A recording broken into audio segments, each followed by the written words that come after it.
बिस्मिल्लाहिर्रहमानिर्रहीम। अस्सलाम वालेकुम वरहमतुल्लाहि वबरकातुहू। दोस्तों, कैसे हैं आप लोग? उम्मीद है आप दोस्त खैरियत से होंगे। कैसे जा रहा है रमज़ान आप लोगों का? मैं हूं आपका दोस्त होम्योपैथिक डॉक्टर मोहम्मद असलाम खान, आपकी खिदमत में हाजिर आज एक नई वीडियो के साथ। दोस्तों, आज का जो टॉपिक है वो है टेस्ट के मतलब है, जायके के मतलब। मुँह का जायका अगर ख़राब हो जाए तो उसके बारे में मैं आप लोगों को बताऊंगा, उसकी कुछ काजेज़ बताऊंगा और साथ ही मैं आप लोगों को एक मुजरब और आज़मूदा सा नुस्खा भी बताऊंगा जिसको आप यूज़ करके आप मुंह के जायके को ठीक कर सकते हैं। तो आगे बढ़ने से पहले आप दोस्तों से गुजारिश है कि जो लोग मेरे चैनल पर नए आए हैं वो लोग मेरे चैनल को सब्सक्राइब करें, लाइक करें और बेल बटन को दबाना मत भूलिएगा ताकि आने वाली हर न्यू नोटिफिकेशन आप दोस्तों को मिलती रहे।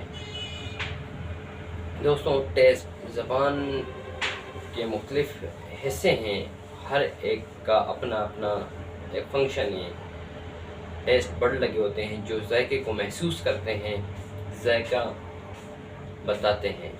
तो अगर उनमें कुछ ख़राबी आ जाए या हमारा अंदरूनी सिस्टम में कोई गड़बड़, कोई डिस्टर्बेंस आ जाए तो जो हमारे मुंह का जायका है होता है, जो हमारे टेस्ट बड होते हैं वो उसमें गड़बड़ आ जाती है, जायका बदल जाता है। अक्सर मुंह का जायका मीठा हो जाता है, कड़वा हो जाता है, तुर्श हो जाता है, खट्टा हो जाता है, नमकीन हो जाता है। ये मुख्तलिफ जायके आ जाते हैं।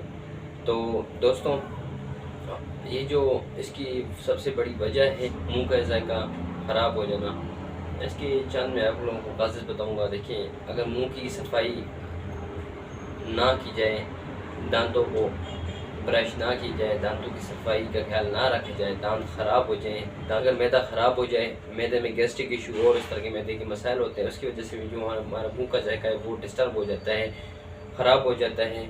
इस तरह जिगर के मसाइल, लिवर डिस्टर्ब हो, लिवर अपना काम सीधा ना कर रहा हो, लिवर के कुछ ऐसे मसाइल हो तो उसकी वजह से भी अक्सर मुँह का जायका खट्टा या कड़वा इस तरह हो जाता है। इस तरह और भी कुछ मेन मसाइल हैं, कुछ बीमारियाँ होती हैं जिसमें मुंह का जायका तब्दील हो जाता है।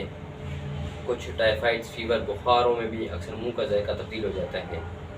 ये थी दोस्तों 40 की मेन काजेज़। अब आप दोस्तों को मैं ज़बरदस्त आज़मूदा नुस्खा बताने लगा हूँ जिससे मुंह का जायका अगर ख़राब हो जाए तो आप उसको यूज़ करके मुंह का जायका तब्दील कर सकते हैं। अगर मुंह का जायका कड़वा हो, नमकीन रहता हो या मुंह का जायका बदलता रहता हो या जायका मुंह का चला जाए तो उसकी होम्योपैथिक एक मेडिसिन है पल्साटीला। ये आपने 30 पावर में यूज़ करनी है। सुबह, दोपहर, शाम 2 से 3 पानी में मिक्स करके पिए। ये मेडिसिन आप जर्मनी की शॉपी कंपनी की ले लें तो बहुत ही अच्छे रिजल्ट्स मिलेंगे। ये आप हफ्ता एक यूज़ करेंगे, इंशाल्लाह आपको बहुत ही अच्छे रिजल्ट्स मिलेंगे। आपका जो मुंह का जायका है वो तब्दील हो जाएगा, बेहतर हो जाएगा। अगर मुंह का जायका तुर्श रहता हो और खट्टा रहता हो तो होम्योपैथिक की मेडिसिन है एक लाइकोपोडियम। ये आपने 30 पावर में लेनी है और साथ ही नेट्रम फॉस, ये आप 6x टैबलेट्स फॉर्म में आपने ले लेनी है। जर्मनी की ले लें या पाकिस्तानी कंपनीज की ले लें। ये जो टैबलेट्स हैं ये आपने 4 गोलियाँ सुबह, 4 दोपहर को और 4 शाम को, दिन में 3 टाइम यूज़ करनी है। ये जो टैबलेट्स हैं ये आपने खाने के बाद यूज़ करनी है। 4 गोली सुबह, 4 दोपहर, 4 शाम, दिन में 3 टाइम।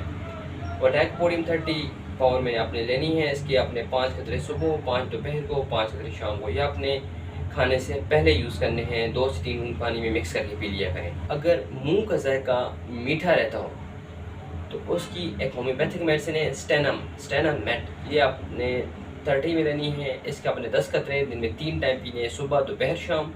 इंशाल्लाह एक हफ्ते के अंदर अंदर आपके जो मुंह का जायका है वो बेहतर हो जाएगा। आपके मुंह के जायके के तमाम मसाइल बेहतर होने शुरू हो जाएंगे। इसके रिलेटेड साथ ही आपके जो स्टोमक के मसाइल हों, स्टोमक्स भी आपका बेहतर हो जाएगा। दोस्तों, ये था मेरा आज़मूदा और मुजरब नुस्खा। इसको आप यूज़ कर सकते हैं। आपके अगर मुंह का जायका कड़वा हो, खट्टा हो, नमकीन हो, मीठा हो तो आपने ये जो मैंने आप लोगों को मेडिसिन बताई हैं ये मेडिसिन आपने यूज़ करनी है, इंशाल्लाह बेहतर हो जाएंगे।